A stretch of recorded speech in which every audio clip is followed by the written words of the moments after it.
بسم اللہ الرحمن الرحیم. ویورز السلام علیکم ورحمۃ اللہ وبرکاتہ. سلامتی اور اللہ کی رحمتیں اور برکتیں آپ سب پر. Allah's mercies and blessings on all of you. آج کی کہانی انڈیا میں ایک گردوارہ کے وزٹ سے متعلق ہے. کچھ 17 برس پہلے کی بات ہے کہ میں اور میری بیگم ہم ایک پرائیویٹ وزٹ پر انڈیا گئے. محض گھومنے پھرنے, کوئی سرکاری کام نہیں تھا, کچھ نہیں, سیر و تفریح کے لیے. اور ہمارے میزبان جو تھے انہوں نے ہمارے انکار کے باوجود, ہم نہ کرتے رہے, لیکن انہوں نے زبردستی راجندر سنگھ کو ہمارے ہمراہ کر دیا. ہمیں گردوارہ جانا تھا, گردوارے دیکھنا تھا, تو انہوں نے وہ بھی ہمارے ساتھ. یہ گردوارہ دہلی کے چاندنی چوک بازار, این بازار میں واقع ہے. اس کا جو مین گیٹ ہے, اس کا مین دروازہ وہ بازار میں کھلتا ہے. ہم گردوارے میں اندر چلے گئے. وہاں پر ایک شیلف بنے ہوئے تھے اور ایک شخص کاؤنٹر پہ کھڑا تھا اور لوگ اس کے پاس جوتے جمع کرا رہے تھے. ہم نے بھی اپنے جوتے کو اتارے, میں نے بھی, بیگم نے بھی, اور وہ جوتے اس شخص کے سامنے رکھ دیے. اس نے ان جوتوں کو اس طریقے سے اٹھایا کہ جیسے اس کے لیے کوئی عجیب ہی چیز ہو.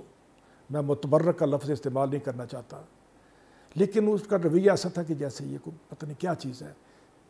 اس میزبان نے, اس کاؤنٹر والے آدمی نے, جو کہ کوئی لگتا نہیں تھا اپنے شکل سے, اپنے لباس سے, کہ یہ کوئی ملازم ہے یا کوئی کام کرنے والا ہے, جوتے سنبھالنے والا ہے. وہ ایک اچھا گڈ لکنگ بندہ, اچھا صاف ستھرا, اور جس نے اچھے کپڑے پہنے ہوئے تھے, ٹائی, سوٹ, بوٹ, سب کچھ.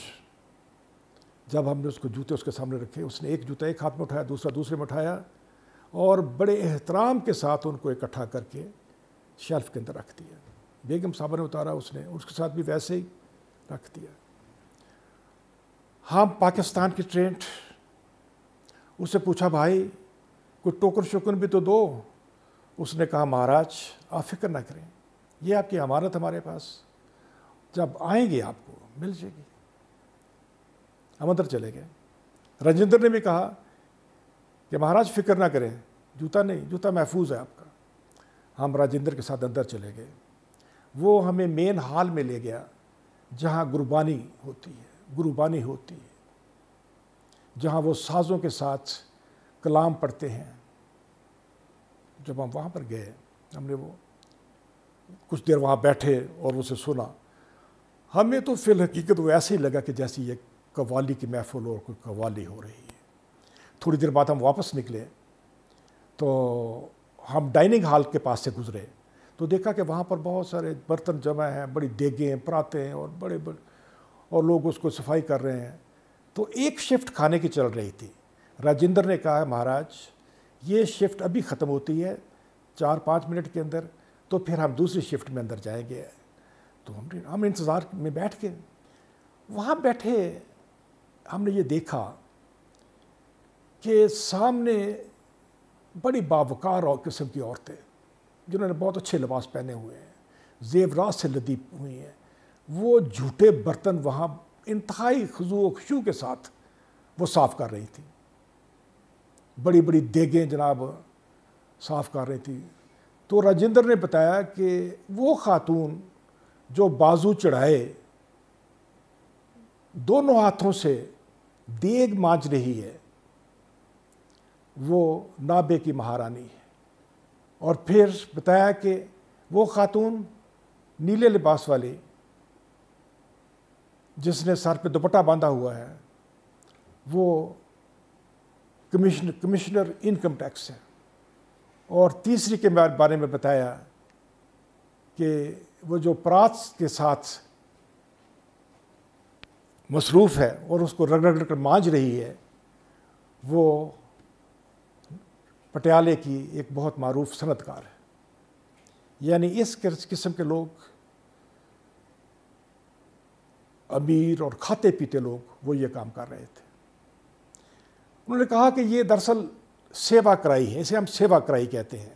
یہ خدمت کی ایک لائن ہے، خدمت کا ایک درس ہے، کیونکہ جب ہم یہ سمجھتے ہیں کہ جب ہمارے پاپ جمع ہو جاتے ہیں تو ان پاپوں کو ختم کرنے کا، ان گناہوں کو ختم کرنے کا، مٹانے کا ایک طریقہ یہ ہے کہ اللہ کے مخلوق کی خدمت اس طریقے سے کی جائے۔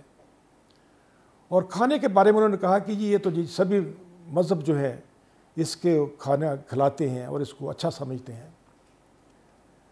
تو جب ہماری باری آئی، جب وہ جو پہلی نشست تھی وہ ختم ہو گئی اور ہماری باری آئی، ہم جا کر ہال میں بیٹھ گئے تو انہوں نے ہمارے سامنے تھالیاں رکھ دیں، اس میں سالن، چاول، روٹی جو جو ڈالنا تھا وہ ڈال دیا، اچار بھی ایک طرف رکھ دیا،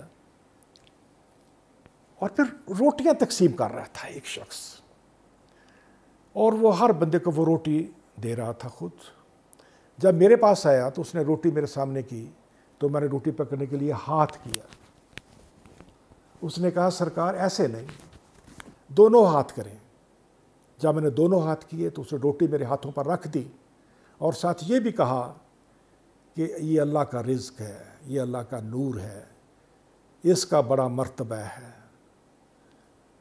تو ہم نے واقعی ایک لیسن سیکھا کہ واقعی اس کا بڑا مرتبہ ہے۔ واپس ہم جوتا کاؤنٹر پر آئے، ابھی آ کر کھڑے ہوئے ہیں تو انہوں نے ایک بڑا لش لش کرتے ہوئے جوتے ہمارے دو سامنے رکھ دیے، بیگم صاحبہ کے سامنے، میرے سامنے، اور مجھے پہچان نہیں ہو رہی کہ یہ ہمارے جوتے۔ ہماری عدم موجودگی میں جب ہم نے جوتے اس کاؤنٹر پر رکھے تھے، اس شخص نے ان کو پالش کیا، ان کو صاف کیا۔ میں نے پہلے عرض کیا کہ وہ شخص اپنے حال حلیے سے کوئی کارندہ یا ملازم نہیں لگتا تھا۔ میں نے اس سے پوچھ ہی لیا کہ بھائی آپ کا تعارف؟ ویورز، سننے والی بات ہے۔ اس نے کہا جناب میں اسٹیٹ بینک آف انڈیا کا ڈپٹی گورنر ہوں، ہر سال 3 دن کے لیے یہاں سیوا کرائی کے لیے آتا ہوں، خدمت کے لیے آتا ہوں۔ اور دل پر ہاتھ رکھ کر کہنے لگا کہ مہاراج جب میل جم جاتی ہے تو پھر اس کی صفائی کا سربند کرنا پڑتا ہے۔ تو ویورز، جوتوں کی صفائی، جھوٹے برتنوں کی صفائی میں واقعی من کی شانتی ہے، یہ بات بہت بڑی حد تک درست ہے۔ کبھی اپنے اور کسی کے جوتے صاف کیجئے، ان کو پالش کیجئے، اپنے یا اوروں کے جھوٹے برتن صاف کیجئے، تو آپ اس راز کو یقیناً پا جائیں گے۔ تجربہ کر لیجئے ہاتھ کنگن کوار سے۔ بھائی میں تو یہ تجربہ کر چکا اور تجربے کی بنیاد پہ یہ آپ سے عرض کر رہا ہوں۔